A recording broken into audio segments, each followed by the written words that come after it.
episode of Lady Enchantress Garden. We are here inside the house because it's really gloomy and rainy outside, and I brought back some of the plants that you can grow indoor. So if you have been to my channel before, you know that I have been growing a lot of food and vegetable like plants that you can grow, also some berries. But this time we will talk about a little collection that I have of indoor plants. So this plant-demic, I would say, brought the attention of many to indoor plants and what they can grow. So I'm just gonna give you a quick tour of what I have. This is not yet the complete plant, ornamental plants that I have. There are still plants outside, also equally beautiful, like the purple heart, like the jasmine. Jasmine is like one of my favorite flowers, but then they're not indoor plants. You know, I don't think they would ever survive indoor unless you give them a really conducive environment and next to the window.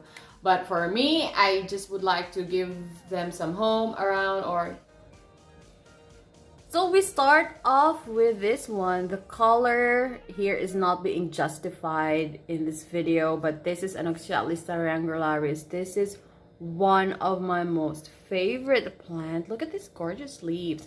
I have discussed it separately on a discussion just related to Oxialis, but I like it here. Just this ugly looking all natural plant stand. This is, next to this is a very beautiful Aglaonema. This Aglaonema I bought like 8 years ago, and of course it has been growing like crazy, so my mom chopped it off and distribute the rest of the stems to different containers. But look at how easy they can just come back. I'm not sure if you can see the new growth. You can see that. So they are very easy to care, and they are very much very similar to Calathea Orbifolia, if I am not mistaken on that name. Maybe I'm gonna pull out some picture. You see they have this striking red on the veins of the leaves. So Aglaonema, at least this particular Aglaonema, is very easy to care, very beautiful. I really like plants that are, you know, not fuzzy. Like, who likes drama queens?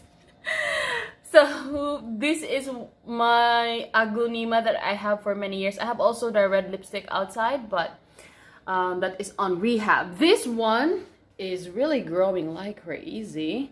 This is, yes, you know it, this is Wandering Dew. Wandering Dew is a very popular hanging plant. You have seen this in a lot of gardeners enthusiasts. And here there is a periwinkle growing here. I will talk about separately about periwinkle, but look at how it drops itself and then lifts itself up. I feel so sorry about my plant that I have to that I am their plant mom, but I give them enough nutrition, organic of course. So this is a very underrated plant, if I am just to say. They are beautiful, easy to maintain, as you can see, and they actually sparkle during the nighttime. So the Wandering Dew has a version that I just recently got a few weeks back from a doctor. It's a neighbor. I'm just gonna give you a picture of this one because it's not zooming in, which is very similar. I will put their scientific names maybe at the bottom. So we have shown this green one, a green version of the Oxialis Triangularis. This one is called, let me just pull it up. This is called String of Hearts. The String of Hearts is very long time that has been growing in my garden. So it's been its best time. Now it's not its best time, but there was some time that it was blooming so much. I'm gonna pull out the picture of that stage.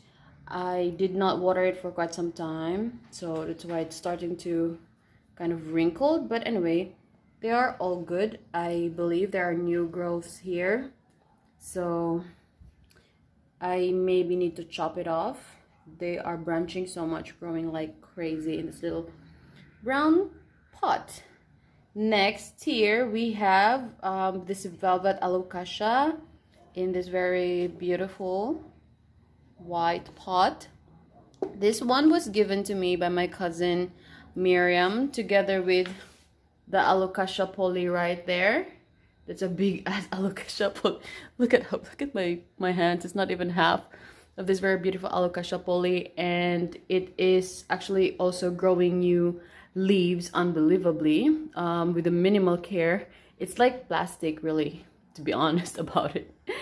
And next to that, coming back here, let's just go through some sections so I will not forget any single one of them, is the Croton. So I have this variety of Croton, which is kind of like circle. It's very circle. Maybe we can get a focus.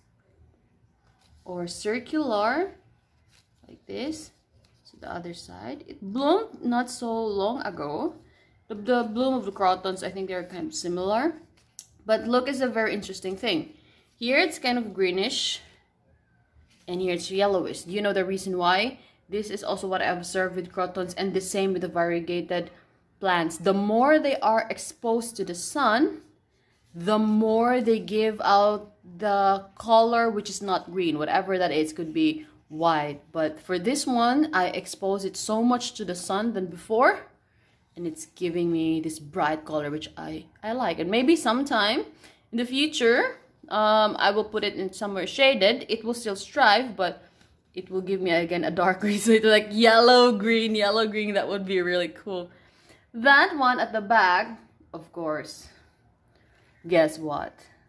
Looks so sad. A prayer plant. I don't have a good history of prayer plants, to be honest. So that is an Orbiflora that is not so long under my care. Yeah, they're not happy, and they've never been a happy plant. But I hope I will not kill that. The rest, of course, of the Calatheas that I've cared before. We know what had happened, especially when I was still living in Siquijor. No, in Iloilo. Why am I saying Siquijor? So that is a prayer plant, dramatic Orbiflora.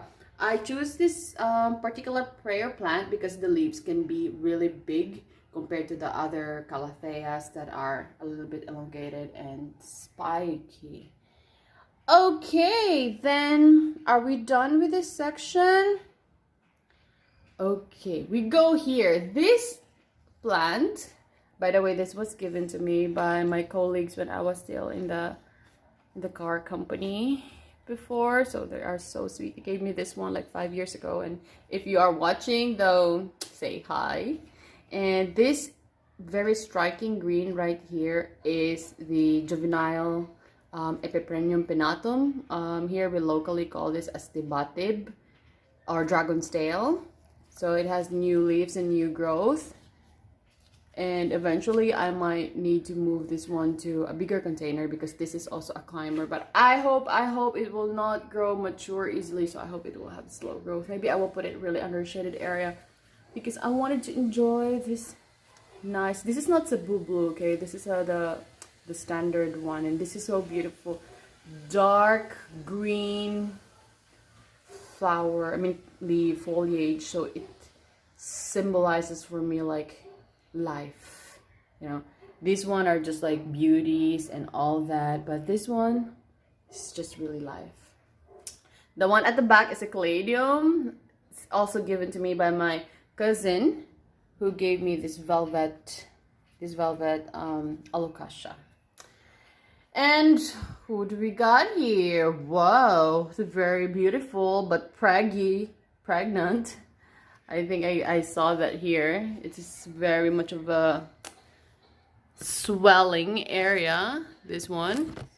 This is the thigh constellation. You have seen this not so long ago, and they are so stunning, so beautiful, so thick and healthy.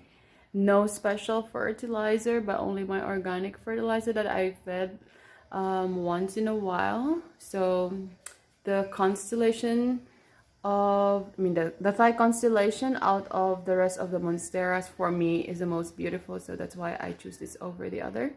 And we will talk about the final update for this plant maybe in a month or so before I leave. Yes, I'm leaving the city, so probably most of them would be rehomed or will be sold. Next here is this beautiful. Good thing right now it's not so swollen, because last time it was like so swollen, like the main stalk, because it was overwatered.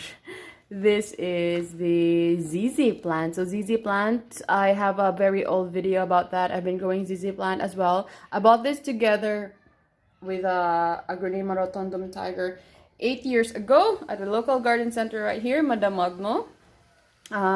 If ever you are in the city, you might want to check that out. These are really the long time plant seller before all these plant sellers just pop up in the scene right now. So there you go. ZZ plants are the ultimate unkillable plants.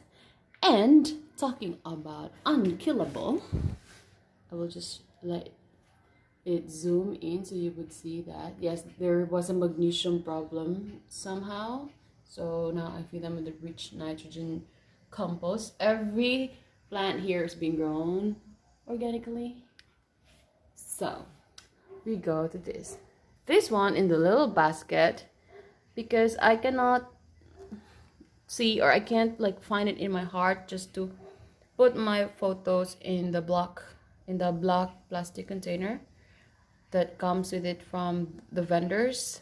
And I don't want also to put them in a permanent container for now, because I'm not really sure when would be the time and date that I'll be leaving, and they might just be then repotted somewhere, maybe in my mom's house and my cousin's house. So I just wanted to enjoy them while they are here. And talking about Pothos, this is one of the best plant if you're a beginner gardener. This one, particularly this Pothos, is called Satin Pothos. Super bothered by the rain because it was raining so hard, and you see it has new growth. Look at that color. So it is actually hanging right above, right there. By the way, thank you so much to my friend Joseph who gave me this one. And this Pothos is not so popular among all the Pothos. I have been a fan of Pothos since forever. So it's just in the pantry of the former office that I was into. I have also uploaded a video. Maybe I'm gonna link that up if I will not forget. So again, that's Alocasia poly. We go up to this. I use this as a place where I hang my hat. This hat is a very useful hat. It's been used since forever. So if you are familiar with other videos, you might have seen that. This one is a very beautiful Pothos. This is called marble Pothos. Yes, look at its color.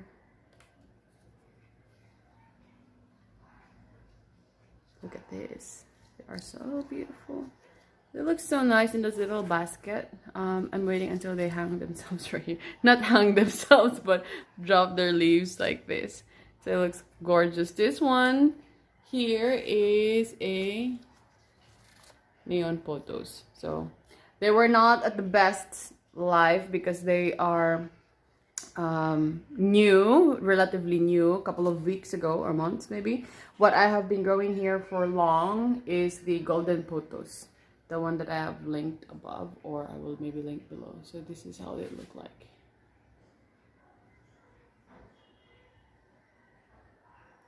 Houseplant,